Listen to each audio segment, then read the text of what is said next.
구약의 4,000년 역사 중에 출애굽 사건은 불과 40년이니까 100분의 1 시간밖에 되지 않습니다. 그러나 그 어느 사건보다도 가장 많은 분량을 기록하고 있습니다. 출애굽기로부터 시작해서 여호수아까지 또 많은 선지자들이나 시편들이 이 출애굽 사건을 거론하고 이 출애굽 시기에 받았던 하나님의 말씀을 유일한 하나님의 말씀으로 여긴다는 차원에 있어서 이 출애굽 사건, 홍해를 건너고 요단강을 건너 가나안에 이르는 이 사건은 정말로 성경이 구원의 책이라고 했기 때문에 우리의 구원과 관련하여 중요한 사건이라는 것을 깨달아야만 하는 것입니다. 우리는 지난 강의에서 이스라엘 자손의 광야 생활이 무엇을 상징하는 것인지에 대하여서 말씀을 들었습니다. 오늘은 그것에 중요하기 때문에 반복합니다. 이스라엘 자손의 광야 생활은 오늘날 우리가 예수를 믿고 나서의 교회 생활이며 인생길이라고 했습니다. 그렇다면 이스라엘 자손이 광야에서 그들이 생명을 유지하기 위해서 꼭 필요했던 그 양식과 생수, 물이죠. 이것은 바로 우리의 교회 생활과 우리가 걸어가는 인생길에 우리가 영원한 생명을 유지하기 위한 가장 필요한 것의 상징이 된다고 하는 것을 깨달아야 합니다. 이스라엘 자손이 기본적인로 생명을 유지할 수 있던 양식은 만나고 음료는 반석에서 나온 물인데 여기서 만나와 물을 낸 반석은 무엇에 대한 상징인가? 만나는 예수님께서 직접 말씀해 주셨습니다. 만나 이야기에 대한 질문이 나오자 내가 그 만나다. 내가 생명의 떡이다. 그 만나는 생명의 떡인 나를 상징하는 것이다. 이렇게 말씀해 주셨습니다. 예수께서 이르시되 나는 생명의 떡이니 내게 오는 자는 결코 줄이지 아니할 터요 나를 믿는 자는 영원히 목마르지 아니하리라. 과거에 만나는 먹고 이스라엘 백성이 다시 배고파서 또 먹어야 했지만 나는 생명의 떡이기 때문에 너희 이것은 다 영적인 상징을 위한 것인데 나를 믿는 자는 결국 어떻게 된다는 거예요? 영원히 목마르지 않고 영원히 줄이지 않는 영생하는 그러한 사람이 될 것이라고 하는 것들을 말씀해 주신 것입니다. 요한복음 1장에서는 예수님께서 하나님의 말씀이라고 했는데 바로 이 만나가 결국 하나님의 말씀이요 예수님이라고 하는 것이죠. 그래서 예수를 우리가 믿는다고 하는 것은 결국 뭐를 믿는다는 거예요? 복음, 하나님의 말씀을 믿는다고 하는 것입니다. 그래서 예수를 믿어서 거듭난다는 말과 하나님의 말씀으로 거듭나서 구원받는다는 말과 이건 다 동일한 말이에요. 동일한 말. 너희가 거듭난 것은 썩어질 씨로 된 것이 아니요 썩지 아니할 씨로 된 것이니 씨가 뭐예요? 바로 하나님의 말씀이라는 거죠. 살아있고 항상 있는 하나님의 말씀으로 되었느니라. 성경에 보면 아브라함의 씨 하면서 이 씨가 단수로 되어 있는 이유를 설명하고 있어요. 그것이 바로 예수 그리스도라고 하는 것을 말씀하고 있는 것입니다. 그런데 그 씨는 결국 하나님의 말씀입니다. 우리가 예수를 믿는다는 것은 결국 뭐예요? 말씀 대신 예수님을 믿는 것이고 곧 하나님의 말씀을 믿는 것입니다. 그 말씀에 의해서 이의를 가하지 않는 거예요. 그것이 최고의 선이라고 여기는 것입니다. 내 생각으로 하나님의 말씀을 판단하는 것이 아닙니다. 그것이 참된 믿음의 사람이라고 하는 것입니다. 자, 그런데 하나님의 말씀이 믿어져야 거듭나고 영생을 얻는데 그럼 혹 사람들이 믿었다가도 믿음을 버릴 수도 있는 것인데 그러면 영생을 잃어버릴 수 있는 것이 아닌가? 우리가 이렇게 생각할 수 있다고 하는 것입니다. 그런데 하나님께서 이에 대한 해결책이 무엇입니까? 구원약의 실패가 뭐예요? 하나님께서 남편이 되었음에도 불구하고 그들을 위해서 그렇게 이적을 베풀어 주었음에도 불구하고 그들이 남편 대신 하나님을 배반했다고 하는 것이죠. 그래서 뭘 예비하신다고 그랬어요? 새 언약을 주실 것이라고 이미 예레미야 선지자가 예언을 했는데 그 새 언약이 뭐냐면은 바로 이 광야 시절에 있었던 물에 담겨져 있는 거예요. 물에 예언이 담겨져 있는데 모세에게 속하여 다 같이 신령한 음료를 마셨으니 이는 그들을 따르는 신령한 반석으로 또 마셨으며 그 반석은 곧 그리스도라. 그러니까 그리스도에게서 나오는 이 음료, 그리스도에게서 나오는 이 물, 이것을 인해서 어떻게 돼요? 우리의 구원이 취소되지 아니하고 영원할 수 있다고 하는 것을 말씀하고 있는 것입니다. 그래서 이 물이 상징하는 것은 결국 뭐였어요? 성령이죠. 성령. 이거는 성경 신약 성경에서 명백하게 나와 있습니다. 내 배에서 뭐가 흘러나오리라? 생수의 강이 흘러나오리라. 이 생수의 강은 뭐라고 그랬어요? 성령을 가리키는 것이라고 명백하게 성경에 써 있어요. 예수께서 대답하여 이르되 진실로 진실로 내게 이르노니 사람이 거듭나지 아니하면 하나님의 나라를 볼 수 없느니라. 그런데 뭘로 거듭날 수 있어요? 사람이 물과 성령으로 나지 아니하면 하나님의 나라에 들어갈 수 없느니라. 우리가 예수 그리스도를 믿으면 성령은 물은 뭐예요? 성령의 상징이라는 거예요. 언제? 이 물의 성령의 상징은 이스라엘이 광야 생활을 할 때부터 반석에서 흘러나온 그 물도 역시 성령의 상징이라고 하는 거죠. 그래서 예수 그리스도를 믿으면 어떻게 해요? 예수님으로부터 나온 그 생수인 성령께서 우리 안으로 흘러들어오는 거죠. 그 생수를 이스라엘 민족이 마신 것처럼 우리가 예수 그리스도를 믿으면 하나님의 성령이 우리 안으로 들어오는 것입니다. 안으로 들어오시는 것입니다. 그래서 그 성령께서 한 번 얻은 이 구원, 우리가 가진 이 믿음이 상실되지 않도록 지키심으로 인해서 우리 구원이 취소되지 아니하고 영원하도록 하신다고 하는 것입니다. 따라서 교회 생활은 누구만 할 수 있느냐? 예수 믿고 성령이 우리 안에 들어온 사람들. 그렇죠? 내 안에 들어온 사람들만, 성도들만 시작할 수 있는 것이 교회 생활이라고 하는 것입니다. 만일 진실로 예수님을 믿지 않고 교회 생활을 하는 분이 있다고 한다면 그것은 종교 생활일 뿐 하나님이 인정하시는 교회의 일원이 될 수가 없고 신자가 아닌 것입니다. 정말 예수 그리스도께서 나의 죄를 대신하여 십자가에서 죽으신 것을 믿는 분이라고 한다면, 또 예수님께서 나의 교회 생활과 인생길에서 수고한 것에 대하여서 상 주시는 분이심을 믿는 분이라고 한다면 그의 믿음은 그 마음속에서 성령의 보호하심을 입어서 그의 구원은 절대로 취소될 수가 없습니다. 우리의 영생을 얻은 이 믿음은요, 내 안에서 내가 지키고 있는 것이 아니라 성령께서 지키고 계시기 때문에 그렇습니다.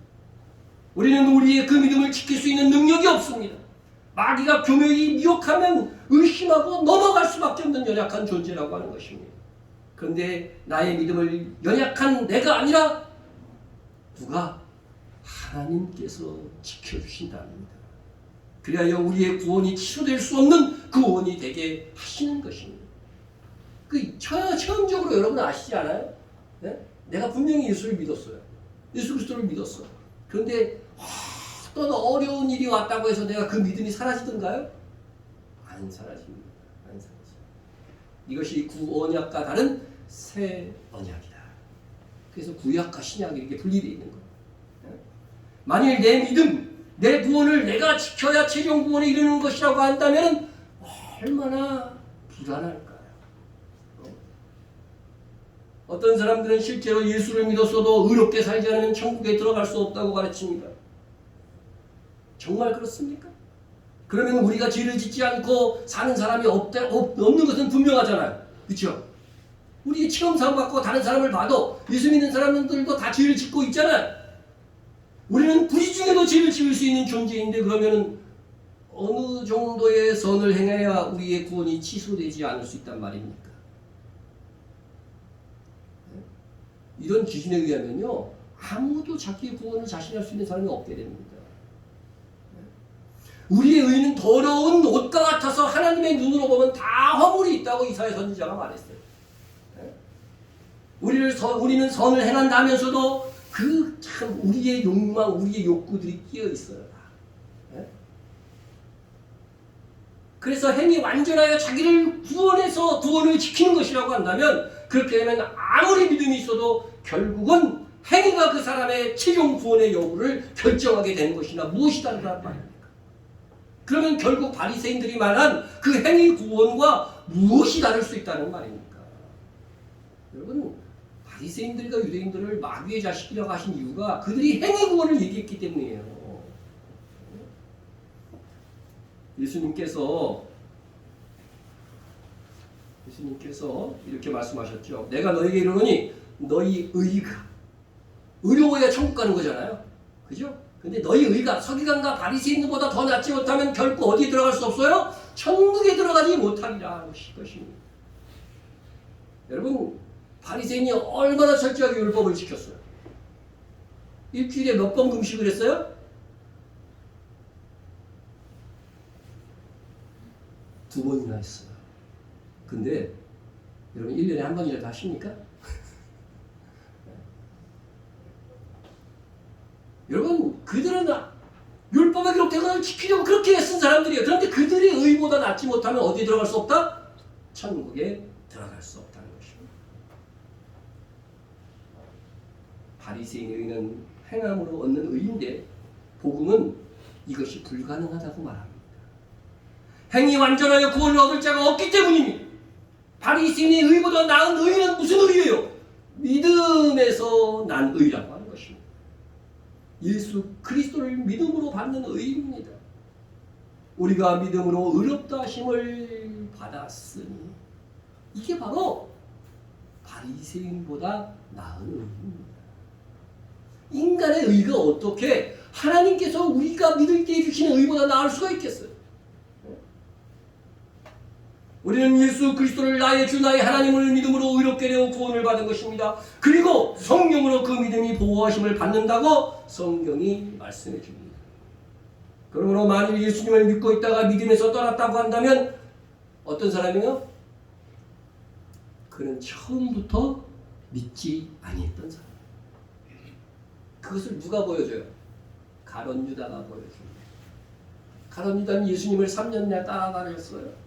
여러분, 가룟 유다가 둘씩 전도 보낼 때 다 같이 보내서 갔을 거예요. 그 제자들이 가서 막 귀신을 쫓아내고 막 그랬어요. 네? 가룟 유다에게도 그런 능력이 나타났단 말입니다. 그런데 그가 예수님을 배반했습니다. 그가 예수님을 믿다가 배신한 겁니까? 그냥 겉보기에는 그렇게 보이죠. 그러나 실상은 성경이 뭐라고 얘기하고 있어요? 예수님이 말씀하셨어요. 처음부터. 그러나 너희 중에 믿지 아니하는 자들이 있느니라 하시니 이는 예수께서 믿지 아니하는 자들이 누구며 자기를 팔 자가 누구인지 처음부터 아시니. 가룟 유다는 믿음 없이 따라다닌다는 것을 주님도 알고 계셨다는 거예요. 가룟 유다를 예수님의 제자 안에 두신 이유는 뭐예요? 이게 마지막 시대의 예언이에요. 마지막 시대에도 여전히 예수님을 믿지 않으면서 교회 안에서 여전히 봉사하고 기적을 행사하고 막 그런 사람들이 있을 거라고 하는 거예요. 마태복음 7장에 보면 거짓 선지자들이 나오는데 그 거짓 선지자들이 뭐 했다고 그래요? 우리는 주의 이름으로 귀신을 쫓아낸다이다. 그런데 왜 하나님의 나라에 못 들어갑니까? 그때 주님이 뭐라고 그래요? 내가 너희를 도무지 알지 못한다. 여러분, 이거 무서운 일입니다. 주를 무서운 많은 권능을 행한 자들까지도 너희들은 믿지 않겠다고 얘기하는 거거든요. 가룟 유다는 처음부터 믿지 않은 자이지 믿다가 믿음을 배신한 사람이 아니라고 하는 것입니다. 이렇듯 믿는 듯 보였는데 믿음을 버리고 최종적으로 죽었다. 그런 사람은 처음부터 믿지 않았던 것입니다. 한번 진실로 믿은 성도는 그 믿음을 내 안에 계신 성령께서 지키시기에 그 구원이 보호받아서 취소되지 않는 것입니다. 믿음으로 하나님의 자녀된 우리가 하나님의 능력이 부족해서 마귀의 자녀로 전락하는 일은 절대 없습니다.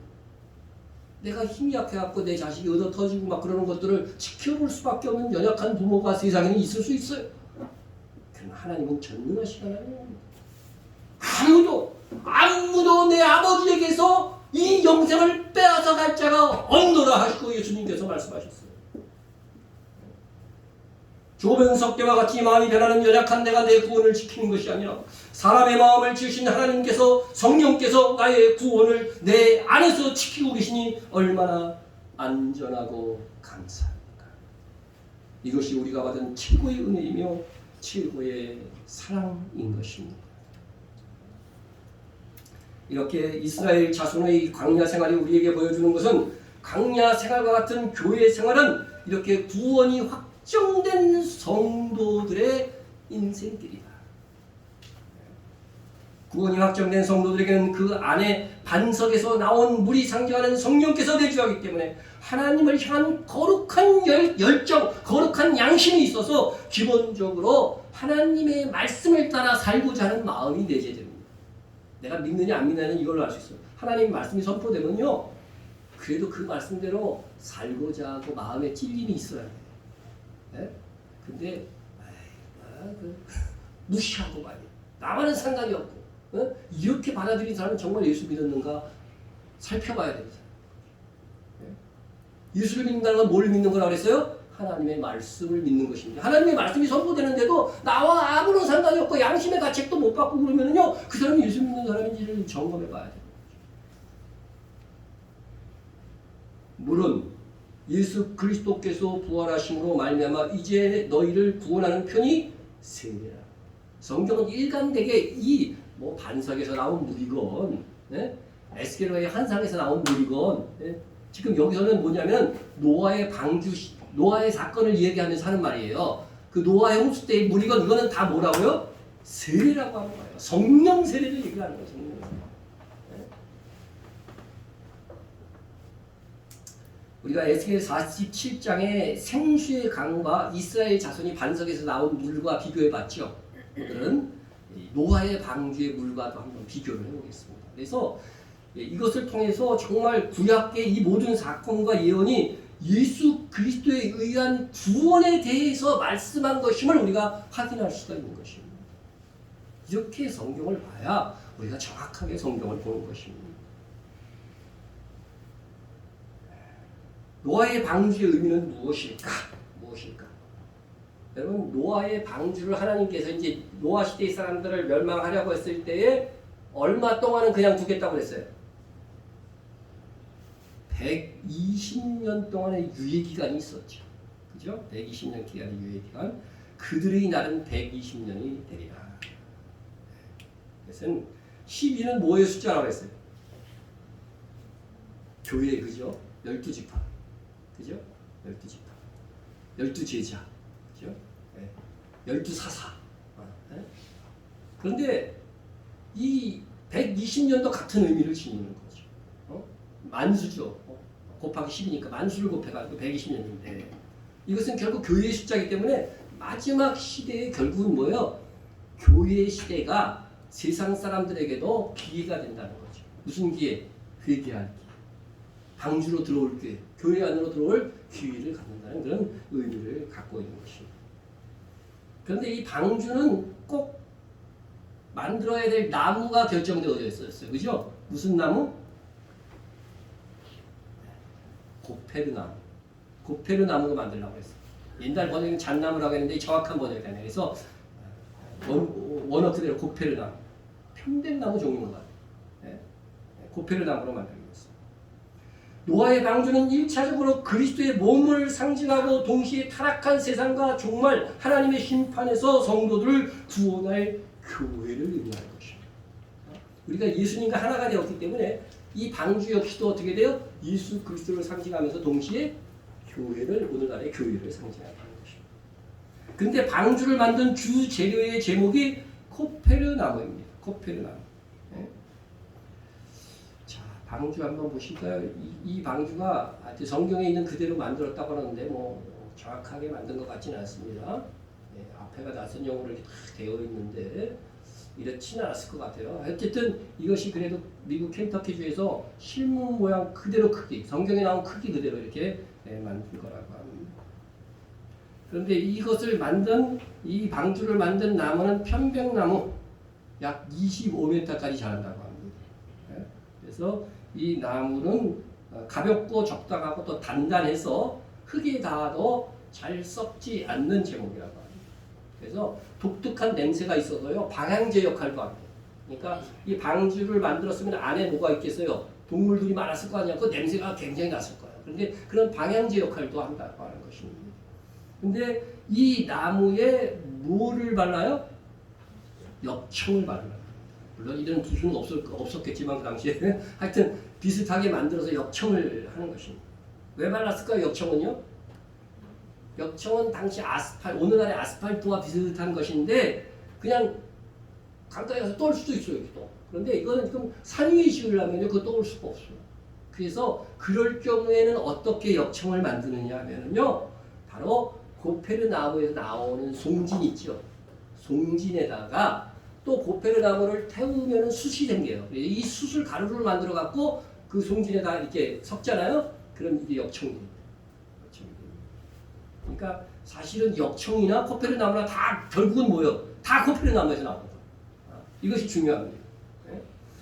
그래서 하나님께서는 이렇게 만든 역청을 이제 방수를 위해 코페르나무에 칠하라고 했는데 이 코페르나무가 나무기 때문에 나무에 달리신 예수님의 십자가를 상징하는 거예요. 네? 그렇다면 그 나무에서 나는 송진과 태운 숟가루로 만든 역청은 바로 예수 그리스도에서 몸에서 나오는 보혈의 피, 대속의 피, 예수님의 보혈을 의미한다고 할 수가 있습니다. 혹시 목사님 너무 짜맞히시는데요? 그러시는 분 있으십니까? 네. 그래서 방주 안에 들어간 노아의 가족은요, 그리스도의 몸이 찢기시고 피 흘림이 나의 죄를 위한 것임을 믿는 교회의 일원이 된 우리를 가르치는 거예요. 우리를 가르치는 것이에요. 그래서 노아의 방주 안에 노아 가족은 뭐예요? 바로 우리, 그죠? 성도된 교회 안에 있는 우리를 얘기한다는 것입니다. 이것은 역청이라고 하는 단어 자체, 코페르라고 하는 단어 자체에서도 나타나는데 여러분 방주를 만든 코페르 나무의 역청을 가리키는 단어이기도 하지만 가장 우선적으로요 속죄, 몸값, 속전이라고 하는 뜻을 가지고 있습니다. 여러분들은 믿겠지만 혹시 안 믿는 사람이 있을까봐 내가 원어 사진을 그대로 이렇게 카피해 갖고 왔어요. 그렇죠? 이게 이제 코페르 넥적 이 단어가 그죠? 코페르예요. 네? 코페르 단어인데 뜻이 뭐예요? 눈이 좋으시면 보이죠? 몸값, 속전이 첫 번째 뜻이고 두 번째 뜻이 역청이에요. 그죠? 그러니까 이 코페르 나무도 코페르의 발음이 똑같아요. 그 언어의 어근이 키프르라고 해서 코페르나 역청이나 어근이 똑같기 때문에 같은 단어예요. 실질적으로. 같은 단어이기 때문에 이 단어의 뜻이 역청이고 코페르 나무인 동시에 뭐예요? 뜻이 첫 번째 뜻은 몸값, 속전이에요. 우리가 구속할 때 그 구속이라는 단어하고 똑같은 거예요. 그러니까 여러분 이 하나의 히브리어라고 하는 이 단어를 통해서도 이미 하나님께서는 노아의 방주는 뭐다? 예수 그리스도의 몸을 나타나고 그 예수 그리스도는 우리의 죄를 대신 우리의 몸값, 죄의 몸값을 대신 지불하고 구원할 것을 다 이 단어와 모든 상황 속에서도 다 우리에게 계시해 주신 거예요. 이렇게 히브리 단어를 볼 때도 코페르나무와 역청은 모두 예수 그리스도의 십자가의 죽으심으로 이루어지는 대속을 의미하는 것이 틀림이 없습니다. 이렇게 하여 코페르나무와 역청으로 지어진 방주 속의 노아 가정은 오늘날 예수의 피로 구원함을 받은 교회의 성도들의 예표가 되는 것입니다. 여러분이 예수님의 십자가가 나의 죄를 대신한 죽음이라고 하는 것을 믿는다고 한다면 그 옛날 대홍수 속에서도 지켜주고 보호된 노아의 그 방주 속의 노아의 가족처럼 여러분의 삶과 영혼을 하나님께서 보호 인도하여 영생의 종착지에 이르게 하실 것입니다. 자, 이제 그 다음에는 노아의 방주에 문이 몇 개 있었죠? 네? 네? 노아 방주의 문 하나밖에 없었죠. 그죠? 하나밖에 없었습니다. 나는 양의 문이라 주님께서 말씀하셨죠. 그죠? 나는 양의 문. 들어가며 나오면 거기서 꼴을 얻으리라. 유일한 구원은 누구다? 예수 그리스도밖에 없다고 하는 것을 이 방주, 방주의 유일한 문, 그리고 문도 작아요. 네? 그래서 좁은 문이신 예수 그리스도, 그것을 말씀해주고 있는 것입니다. 네. 그래서 유일한 문으로 예수 그리스도를 믿음으로서만 구원을 얻을 수 있다는 것을 방주의 문이 보여주는 것입니다. 자, 우리 성경에 보면 다른 이로서는 구원을 받을 수 없나니 천하 만민 중에 구원받은 다른 이름을 우리에게 주신 일이 없습니다. 그러니까 다른 종교에서 말하는 구원의 길은 없는 거죠. 예수께서 이르시되 내가 곧 길이요 진리요 생명이 나로 말미암지 않고는 아버지께로 어렵지 않아. 유일한 구원. 유일한 구원. 그래서 유일한 방주에 하나밖에 없는 이 문은 유일한 구원에게 예수 그리스도를 말씀하고 있습니다. 또 방주의 문 한번 보시면 그죠? 아주 실질적으로 조그맣게 잘 표현을 해놨습니다. 예수님은 나는 양의 문이라고 했는데 그 문을 예언한 것이다. 또 방주의 이 창문은 위로부터 한 규빗 떨어져서 하라고 했으니까 거의 천창과 같이 위에 있습니다. 이것은 곧 뭐냐면은 그 한 규빗, 그죠? 한 규빗 아래의 창문은 바로 구원받은 성령은 오직 땅이 아닌 하늘을 바라보며 살아야 된다 하는 것을 의미하고, 또 방주가 몇 층? 3층으로 되어 있다고 하는 것은 이 방주가 예수 그리스도의 몸을 상징한다고 한다면 이 3층 방주는 예수님은 삼위일체 하나님의 한 분이시라고 하는 것들을 우리가 분명히 나타내 주고 있다 하는 것입니다. 자, 그 다음에 방주의 기능을 보면은 노아의 방주는 항해 목적으로 지어진 배가 아니라 물 위에 떠 있기만 하면 되는 거예요. 그렇죠? 배를 그렇게 만든 사람은 아무도 없죠, 그죠? 그래서 홍수로부터 피난처 역할만 하는 거예요. 우리가 세상으로부터 짐하는 세상으로부터 피난처 역할만 하는 것이 교회이죠. 그래서 내가 마음대로 이끌고 가는 게 아니라, 배가 아니라 누가 운전하시는 거예요? 하나님의 손에 맡겨드리면 배가 바로 우리 교회 생활이라고 하는 것이죠. 그래서 항해에 필요한 것들, 여러분 배 하려면은 이게 바람을 이용해서 가야 되는데 돛대 이거 다 설치해야 돼요, 그죠? 그러면 이것이 없으면 노를 젓기 위한, 고대에는 뭐 동력이 없었다고 본다면 이러한 노를 젓는, 그죠? 그래서 과거 고대에는 막 이렇게 노를 저어서, 많은 사람들이 노를 저어서 배를 이렇게 운행을 했단 말이에요. 그런데 노아의 방주의 구조에 보면은 그런 게 전혀 없는 거죠. 떠 있기만 하면 되는 거야. 칸을 막아갖고 동물들이 있을 것과 사람과 할 것만 만들어 놓으면 되는 것이라고 하는 거죠.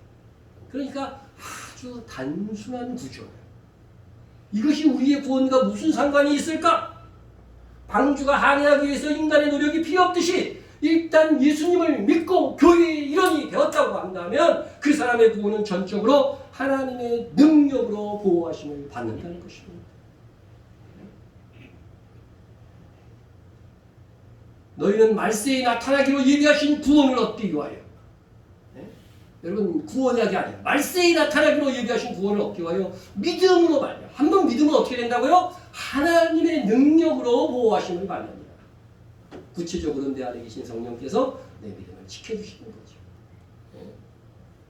여러분 하나님의 능력으로 보호하심을 받는 구원은 노아의 방주 구조에서 계시되고 예언되어져 있었던 것입니다.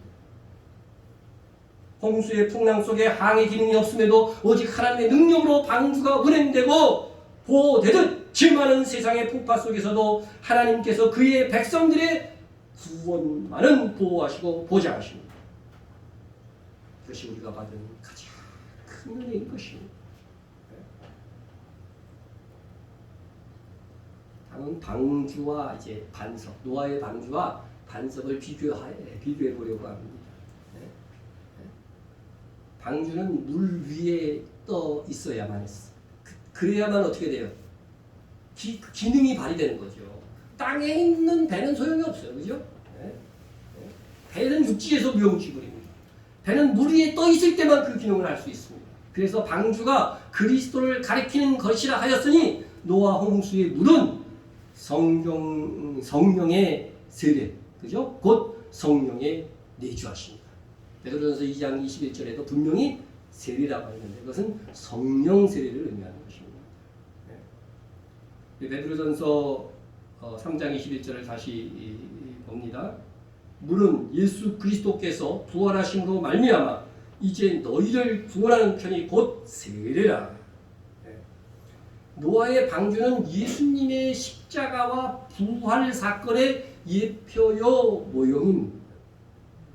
그래서 물이 상징하는 세례에 대하여 설명하기를 예수 그리스도께서 부활하심으로 말미암아 이제 너희를 구원하는 표라고 하고 있습니다. 표. 구원의 표. 이 사람은 확실히 구원받은 자라고 하는 증거가 된다고 하는 것이죠. 그러므로 여기서 말하는 세례는 우리가 받은 교회에서 받는 세례를 말하는 것이 아닙니다. 성령 세례입니다. 물론 교회에서는 원칙적으로 성령 세례를 받았는가 확신하는 사람만 세례를 주게 돼 있어요. 그런데 현실적으로 그렇지 않은 경우가 있을까요, 없을까요? 있다고 하는 거죠. 있다고 하는 거죠. 그것을 구분해내는 어려움이 사실 있습니다. 믿지도 않는데 그냥 세례 받으려고 믿는다고 그냥 형식적으로 얘기하는 경우가 있어요. 특히 군에 가면 그런 거 많아요. 마치 이런 것입니다. 이스라엘 자손이 홍해를 건넌 것이 뭐라고 그랬어요?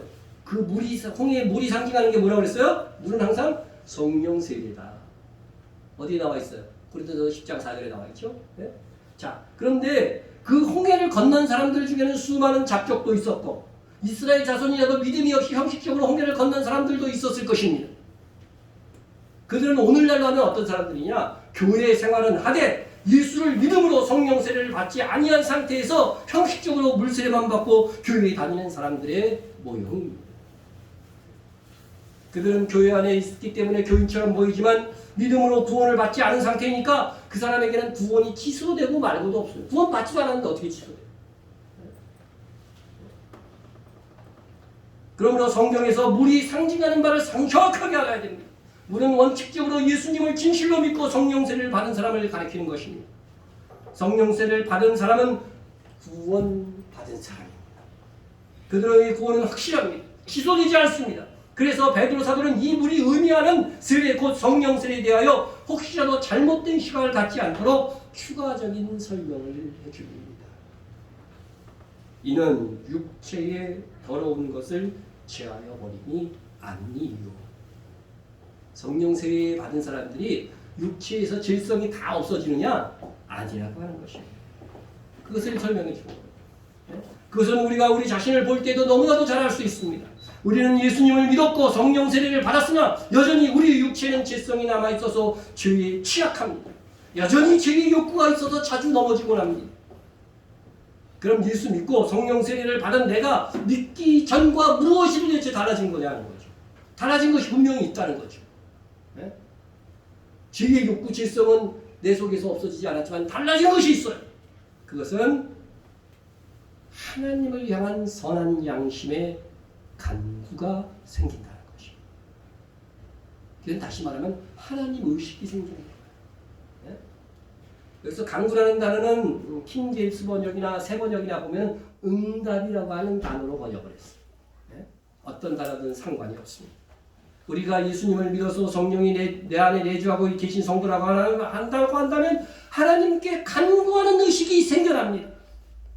우리가 삶에 어떤 문제가 생기면은요, 더욱 하나님을 의지하게 되고 하나님께 간구하게 됩니다. 반면 진실로 예수님을 믿지 않은 사람은 어려움이 생기면 어떻게 해요? 교회를 떠나요. 떠나버려요. 진실로 믿었던 사람은 어려움 중에 더욱 하나님을 의지하고 그분께 간구하게 됩니다. 자식이 지 맘대로 살다가도요, 어려우면, 그죠? 부모가 충분한 능력이 있는 분이라고 한다면 부모를 찾을 것입니다. 그와 같은 것입니다. 또 하나님의 말씀에 어떻게 돼요? 응답하게 된다고 하는 것입니다. 하나님의 말씀을 들으면 성령의 감화로 인해서 내 안에서 말씀이 찔림이 되고 그 말씀대로 다시 살아야지 긍정적인 반응이 일어나는 것입니다. 영적으로 하나님과 교통하는 영혼이 됩니다. 그래서 예수를 믿고 성령세를 받은 성도는 비록 육체의 죄성이 사라진 것은 아니지만 그럼에도 하나님 의식이 있어서 하나님의 말씀이나 성령의 감화하심에 따라서 마음이 찔려서 회개하기도 하고 성령 충만한 성도는 마음에서 일어난 그 하나님의 소원들이 있어요. 네? 너희 마음에 소원을 두고 행하게 하시는 하나님이라고 하셨잖아요. 우리 마음속에 하나님이 일으키시는 그 소원에 충실하게 응답하는 삶을 살게 된다는 것입니다. 그래서 성령 충만한 성도가 되어야 되는 것이죠. 그래서 이렇게 예수를 믿은 사람, 성령이 내 안에 내주하는 사람은 하나님에 대한 어떻게 돼요? 의식이 생겨서 하나님께 어려움이 생기면 도움을 요청하는 간구가 있고 또 하나님의 일으키시는 소원에 대해서 응답해서 그 말씀대로 살고자 하는 열망이 생겨나는 것입니다. 여기서 노아의 방주와 우리가 주제 삼고 있는 이스라엘의 광야 생활을 비교해 보면 이것이 모두 예수 그리스도를 통한 우리의 구원을 예언하고 있다는 것을 알게 됩니다. 이스라엘 자손은 반석에서 나온 물을 지속적으로 마심으로써 생존했습니다. 같은 이치입니다. 노아의 방주의 물로 인하여서 노아의 방주는 이 물로 인하여서 그 기능을 발휘합니다.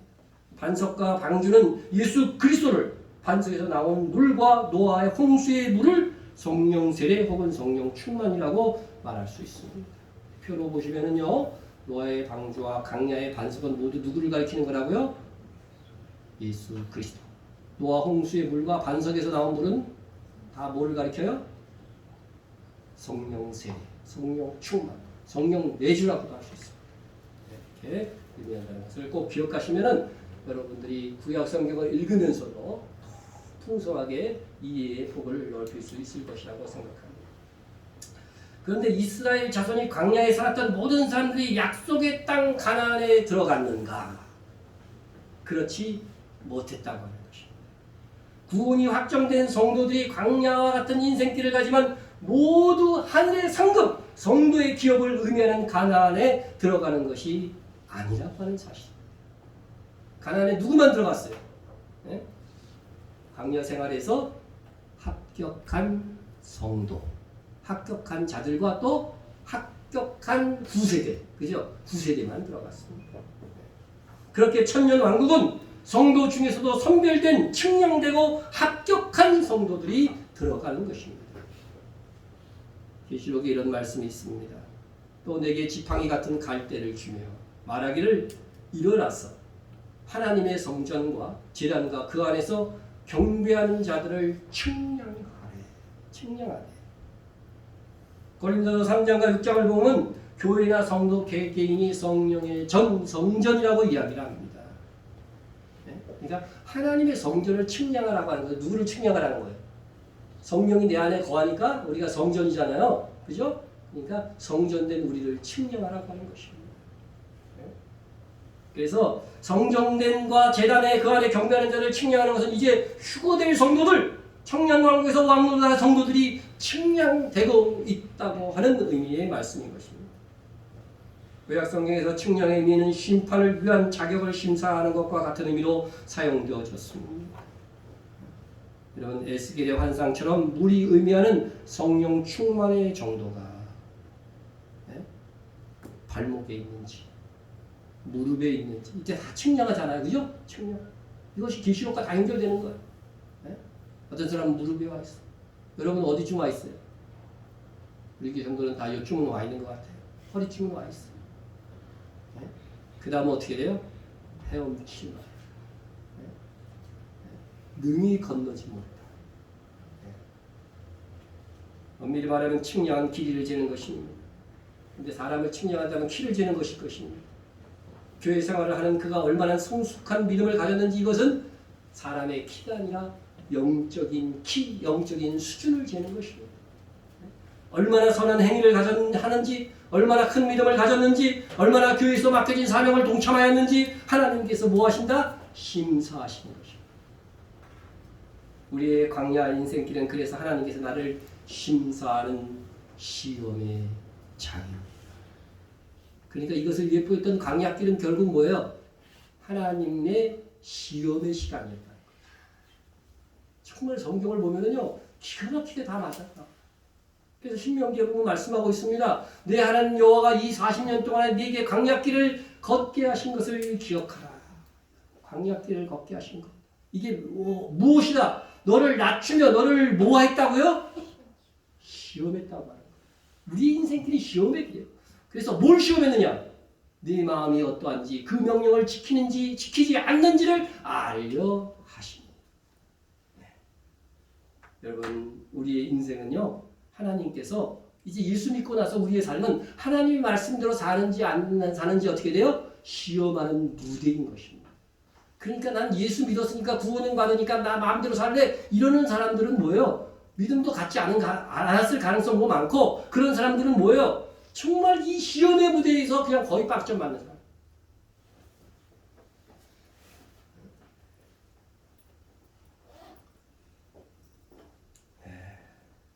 하나님께서 이렇게 시험하시는 목적이 무엇입니까? 여러분 시험 왜 봅니까? 세상에서 시험 왜 봐요? 성적 우수자에게 뭘 줘요? 상을 주시고 합격의 영광을 주기 위함입니다. 네? 내 조상들도 알지 못하는 만나를 광야에서 내게 먹이셨나니 이는 너를 뭐예요?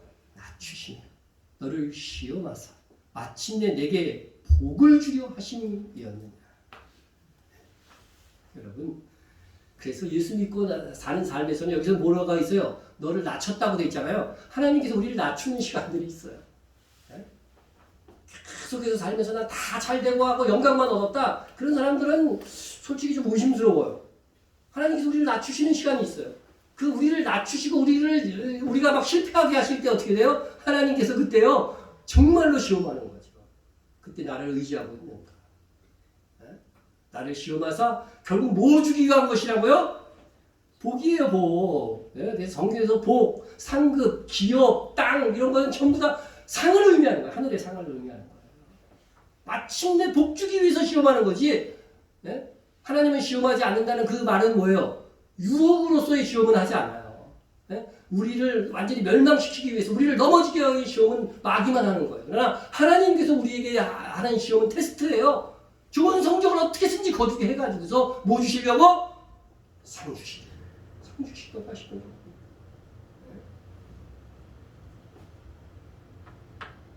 그래서 가나안은 구원받은 백성들이 얻는 하늘의 상급의 상징입니다. 홍해를 걷는 것은 구원을 확보한 성도들의 교회 생활, 신앙생활을 시작되는 것입니다. 이제부터 우리에게 필요한 것은 반석이 의미하는 바, 말씀 충만, 물이 의미하는 바, 성령 충만의 삶입니다. 그럼에도 이스라엘이 그랬듯이 우리는 많은 부분에서 말씀대로 살지 못하고 성령 충만에 이르지 못합니다. 우리는 반석에서 난 물을 마신 예수님께로부터 나온 성령께서 우리 안에 내주하고 있는 그런 성도입니다. 이제부터 우리의 관건은 뭐냐면요, 성령 충만한 삶이고 하나님께서는 그것을 심사하고 계신다는 사실입니다. 우리는 광야의 신령한 음료, 생수가 의미하는 바 성령께서 우리 안에 내주하고 계십니다. 그것은 여러분이 느끼든 안 느끼든 상관이 없습니다. 들어와 계셔요. 내가 믿음을 가졌다고 한다. 그분은 영원히 내 안에 계시며 나를 이제 떠나지 아니하실 것입니다. 예수님의 기도 때문에 그래요. 예수님이 이렇게 기도하셨어요.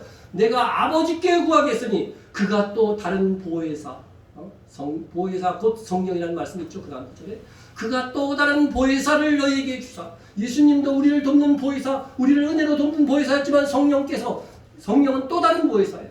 또 다른 보혜사를 너희에게 주사 영원토록 너희와 함께 있게 하시니. 주님은 곧 떠나지만 성령께서 오셔서 너희와 언제까지? 영원토록 함께 계시기 때문에 우리의 구원이 어떻게 돼요? 영원하다고 하는 것입니다. 그럼 성령께서 내 안에 거하여 우리의 믿음을 지켜주시고 구원이 보장되는 것이라고 한다면 그때부터 나는 뭐 해야 돼요? 그때부터 나의 책임은 도대체 무엇입니까? 그때부터 나의 책임은 나 자신을 성령 충만하도록 관리해야 되는 것입니다. 그래야 말씀대로 사는 능력을 얻을 수 있기 때문에 그렇습니다.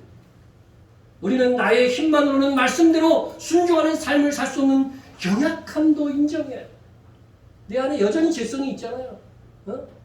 말씀대로 살아야지 하는 그런 성령의 소욕이 있는가 하면 우리에게 또 다른 내가 있다고 성경이 말하잖아요. 그건 뭐예요? 내가 원하는 바 선은 행치 아니하고, 그렇죠?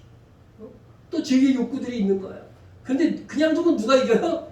죄의 욕구가 자꾸 이기고 성령께서 그냥 가만히만 계신 거예요. 그러니까 성령이요 발목이 아니라요 헤엄칠 만큼 충만하게 되면요 이 죄의 욕구들이 내 안에서 어떻게 돼요? 완전히 그죠? 축소되고 기능을 발휘하지 못한다는 것입니다. 없어지진 않아 우리가 사는 동안. 그러나 그래서 우리가 계속 성령 충만함을 유지해야만 죄를 이기는 삶을 살고 말씀 충만한 삶을 살아야만 죄를 이기는 삶을 살 수 있다고 하는 것입니다. 이스라엘 자손이 광야에 있는 동안 반복해서 만나와 반석에서 나온 물을 마신 것처럼 우리는 하나님의 시험에 합격할 수 있기 위해서 반복적으로 말씀을 듣고 반복적으로 묵상하고 반복적으로 기도로 성령 충만함을 구해야 되는 것입니다. 지금도 하나님께서는 우리가 말씀대로 사는가 살지 않는가 심사하고 계십니다. 이에 부단히 순종하는 삶이 되어서 합격하는 우리가 되시다. 광야에서 순종하지 않았던 이스라엘의 한 세대가 가나안에 들어가지 못했습니다. 그들은 믿음이 작아 순종하지 못했던 세대입니다. 순종한 사람들과 합격한 세대만 가나안에 들어갔습니다. 그것이 우리에게 가르쳐주는 교훈이 무엇입니까?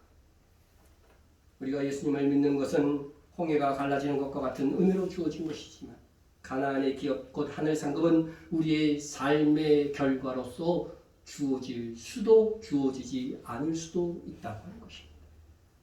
광야에서 죽은 이스라엘 자손이 믿음이 없어 구원을 받지 못하는 것이 아닙니다. 그들에게도 분명히 하나님은 그들의 죄를 사했다고 하나님이 말씀하셨어요. 그들이 믿음이 있었으나 상을 얻지 못한 것입니다.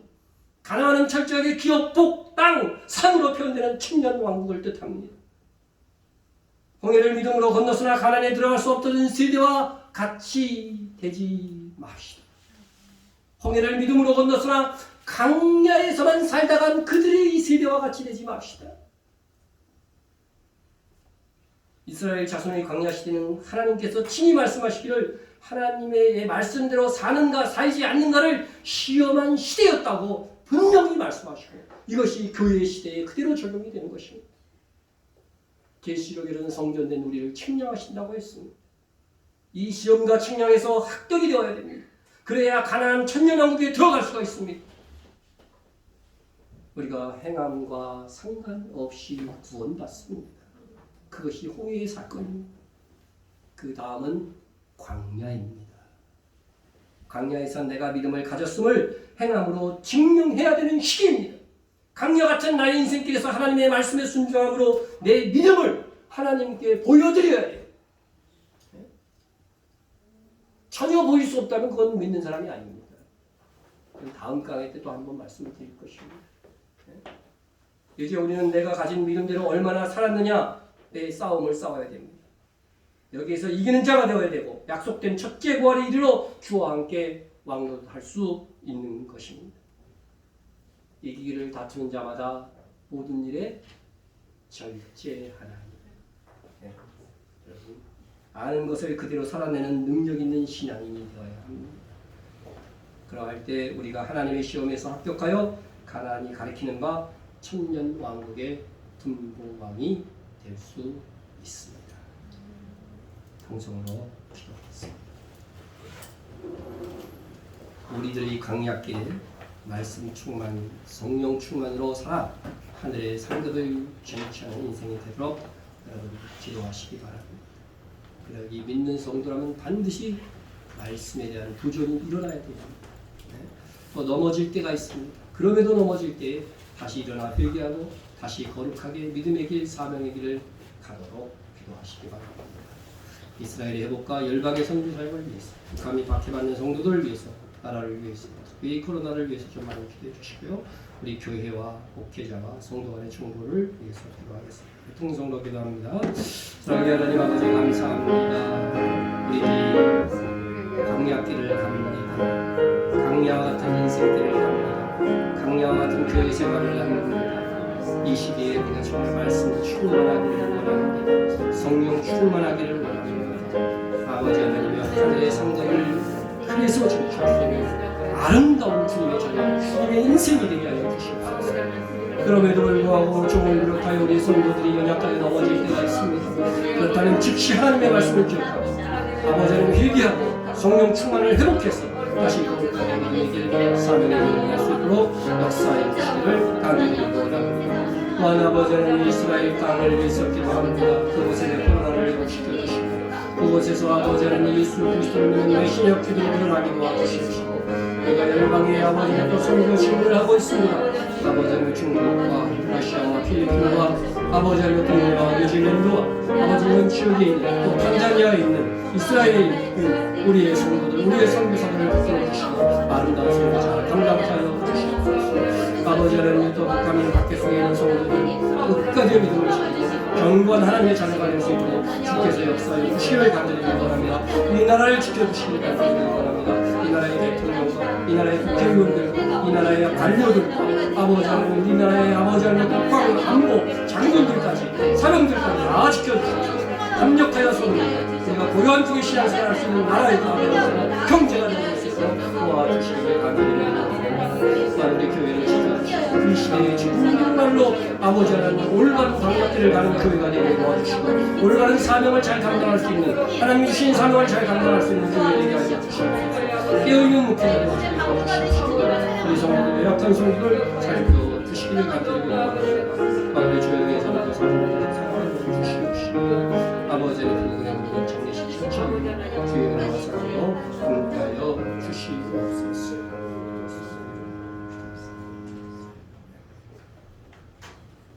살아계신 하나님, 우리가 믿음을 가졌을 때 믿음으로 사는 능력이 없는 세대가 되지 않게 하옵소서. 말씀을 듣고 귀만 커져서 나중에는 웬만한 말씀에도 감동할 수 없는 단단한 심령이 되지 않게 하옵소서. 부단히 말씀대로 살기를 시도하고 도전하고 넘어지면 눈물로 회개하고 다시 진리 안에 살기를 노력하는 우리가 되게 하옵소서. 우리의 인생의 시간들이 하나님께서 시험, 테스트하는 시간임을 알게 하사 하나님을 흡족하게 하고 합격의 인을 받을 수 있는 우리가 되게 하여 주시옵소서. 우리 조용의 선교사님의 아버지의 남편이 돌아가셨다고 합니다. 그 장례 절차에도 도우시고 가족도 없는데 하나님께서 도와주시고 인도하여 주셔서 모든 절차가 잘 마감될 수 있도록 주의 은혜로 함께하여 주옵소서. 다시 오실 예수님의 이름으로 기도드립니다. 아멘.